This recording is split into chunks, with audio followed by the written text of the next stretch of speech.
I am Ferdinand Marcos, and I am the President of the Republic of the Philippines. I stand today on behalf of 110 million Filipinos. Hi everyone, hello universe, it's me again. Nako mga bes, ito talagang makikita nyo dito mga kababayan. Mayroon tayong scoop mga beswa. Agay, agay. Hi, nagising na talaga ang mga taga-Bacolod Shout out sa mga taga-Bacolod. Kung ano man ito mga kababayan. Ito tinanggihan si Sara Duterte para mag-rally doon. Ako basahin po natin Abogado PH, agay, ayan para mayroon tayong resibo. Kasi medyo mahigpit ang administrasyon ngayon. Sinusubaybayan po ang mga vloggers maproman o antay. Sabi dito guys sa abogado, courtesy po ng Abogado PH, Vice President Sara Duterte revealed that she was unceremoniously kicked out of a scheduled campaign rally in Bacolod City last Wednesday, all because she carried the Duterte name. OM goes. Ay, nalorky akes mga bes. Kasi itong Duterte apelyido, parang pag nagkamali ka, marumi talaga. Duterte. Di ba? Baka tama naman. Marumi ang pagkatao. Parang ganoon ang dating, di ba?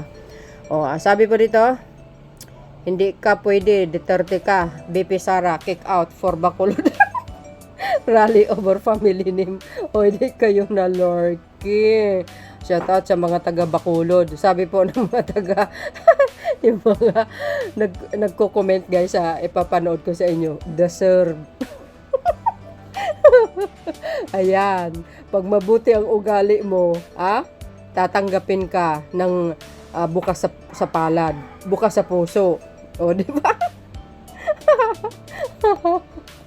Pero pag masama kang tao, sigurado ang karma, lagi kanyang babantayin. Ibig sabihin, ayan, kinik out. Agay! Kaya, siguro guys, actually, hindi lang siguro, malamang, nakita siguro ng Bacolod City, yung rally niya sa Tondo. Diba? Tingnan niyo mo yung pag-uugali nitong bastos, diba? Papatayin niya si Congressman Chuwas pamamagitan ng paglunok ng apple. Kaya nasasabi ko, ito si Sara Duterte.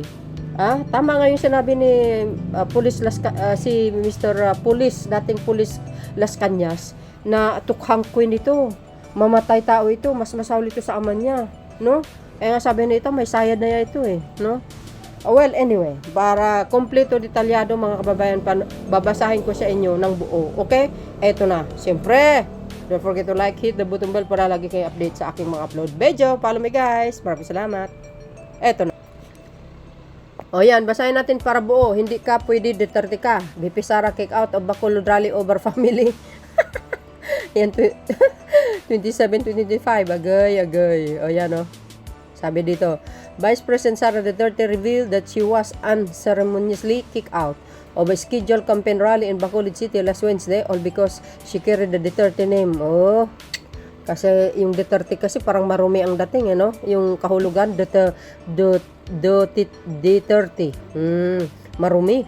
Parang ang dating ganun, Speaking during a campaign rally for Manila Mayoral Bet, Isko Moreno Damaguso and his slate for in District 2 Tondo on Thursday, that usually tough talking Duterte couldn't hide her frustration.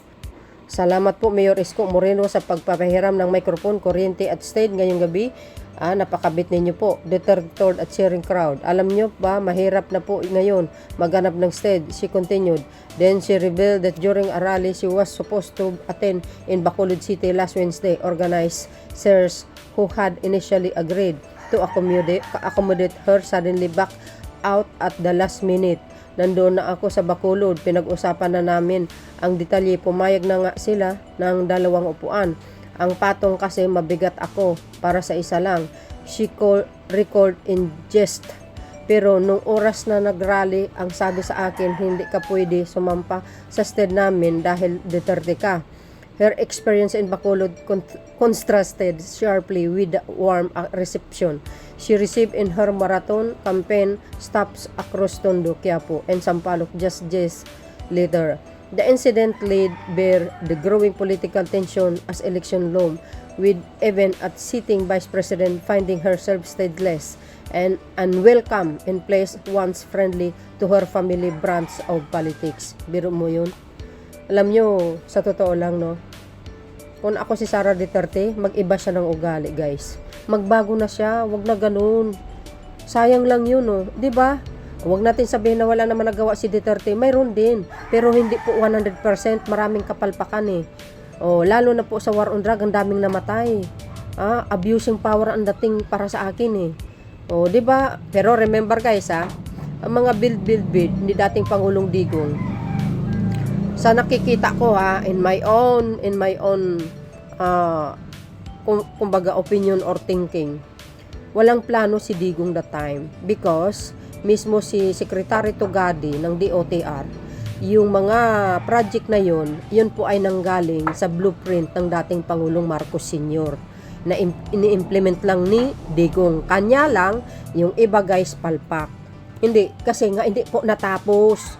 Ang iba na madalian, kaya nasira. Yung tulay sa Isabela, parang ano yun mabilisan yung iba, yung in fairness naman kay PBBM, di nagtanim ng sama ng loob. Di ba guys, mula sa seems na sinisiraan siya ni dating Pangulong Digong last 2022 eleksyon, hindi pa naka-file ng COC, siniraan niya na addict daw ang Pangulo. Pero still din, di ba? In fairness kay PBBM, tinuloy niya. Yung iba guys, talagang natapos na. Yung iba, ongoing. Di ba? Sabi nga ni Manong Johnny si Digong ang gumastos ng pera kalaki-laki na inutang niya sa bansang Pilipinas, pero si PBBM tagabayad. Di kayo naloka. Huwag kayong ganyan mga bes. Piliin yung tamang kandidato naman. Huwag ibuto guys ang PDP, maawa kayo sa Pilipinas. Still Duterte shrug it off with humor and defiance. Her message loud and clear, hindi kami magpapapigil. Yan. Tigas ulo nito matigas ang ulo nito. Pasaway ito guys Yung ama niya nga hindi siya kayang kontrolin Matigas, parang kulang sa aruga Tingnan niyo yung mga nagko-comment. Sabi matatalino ang taga-Bacolod, saludo kami sa inyo mga taga-Bacolod, agoy. Sabi dito she don't deserve her position. Well, I think it's better she should resign guys as a vice president. Totoo yun. Hindi siya fit doon. Hindi siya bagay. Pangkapitan lang Nagising na taga Bacolod sa pangbubudol mo. Agay. Deserve. Salute to the people of Bacolod. Shout out sa mga taga Bacolod. Shout out sa inyo mga inday, mga dodong. At siyempre mga tao dyan. Shout out sa inyo mga langga. Guys, marunong ako mag-Ilonggo konti. Kasi when I was in high school, mostly of my classmate is Ilonggo and Bisaya talaga. So that's why I know how to speak Cebuano and also Ilonggos. Ayan dapat lang. Dapat lang sa asal niyang barbaric. Barbaric talaga yan. Talo pa yung mga barbarian nung panahon ng kupong-kupong. Wintong Watpad naman ang biping may sayad. Panatiko na lang talaga niya ang di mapapansin na may kakaiba sa utak niya.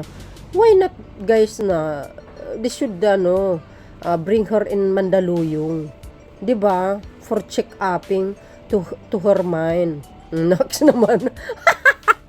Naloka ako. Ayan. I mean, is her condition. Maybe there's something inside. Ay, naloka ako mga besyang. Ay. 'Di ba? Ayan pa, gustong magpresidente pero vice president wala nang ang ginagawa. Yan hindi ka pwede kasi may saltik. Ay, puro drama na lang, walang plataforma. Tama. Guys, to be honest talaga. Nakamonitor talaga ako, no? Wala po ako nakikita na magandang sinasabi si Sara Duterte. Puro katoksikan, puro pagmumura, puro paninira, pambalahura kay PBBM. Grabe, super. aba, nararapat din naman ang taga Bacolod, i-reject siya. Oh, ayaw kasi nila, nagmumura doon, kaya sorry ka na lang. Ah, di ba? Hindi naman talaga pwede. Tayo mga Pilipino, iniingatan natin yung pagmumura. We are not US citizen, guys. Kasi yung mga guys, gumagamit ng FUCKING. Every salita, ginagawa nilang expression. Yung FU, yung FU na yan, si KNING, di ba? Hindi maganda yun. Gagawin mo ng puro ayuda kasi sila, wahaha. Hindi ganun, wala sa ayuda. Walang ayuda, natural lang yan. Magbigay ka ng tulong sa kapwa.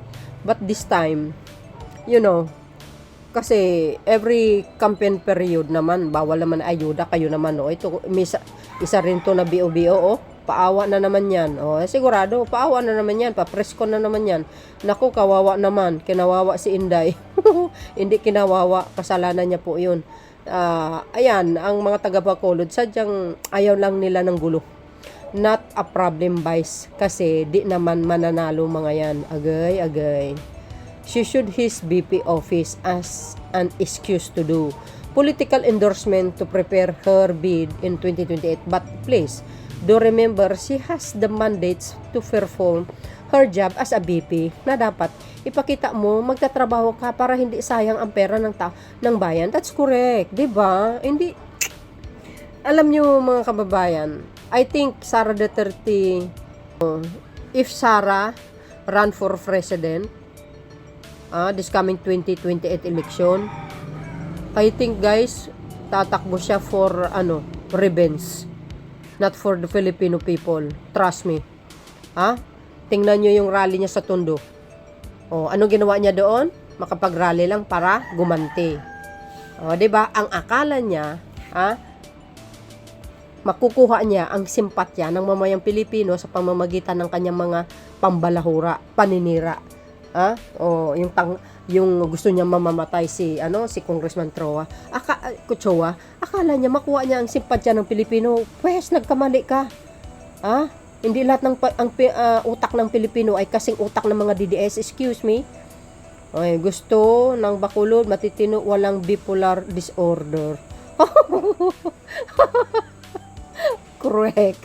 Bacolod ayaw ng sinto-sinto. Naloko na. Ayan, thank you, BP, for visiting Bacolod. Tahimik lang tayo. We really know who's your enemies. My goodness. You're talking to yourself that you are number one enemies in this country talaga. Mga DDS. Correct. Totoo yan. Kung Oo naman, siyempre kung sino man ang nag-kick out sa kanya, sana palaging masarap ang ulam niya. Natural. Mga taga Bacolod, magaling magluto yan.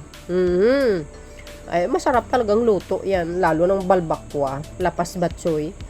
Diba sa Iloilo. Mga Bacolod, mga Ilonggoy yan, day. Ang ayaw kay BP Sara, yung mga drug lords, yung negosyo nila ay droga. Mga taong nakabenefit sa perang galing sa mga politikong korap at mga adik yun sila. Parang yung poon mo, si Sara. Diba? Nasaan niya dinala yung yung 125 million. Ganun lang yun Ayan, buti pa ang Bacolod gising na. True, dapat lang.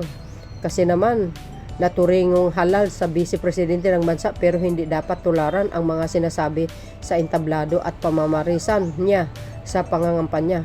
Konting respeto naman dyan sa opisina ng pangalawang pinakamataas na tanggapan sa ating bansa. Huwag yurakan ang dangal at dignidad ng tanggapan ng OBP.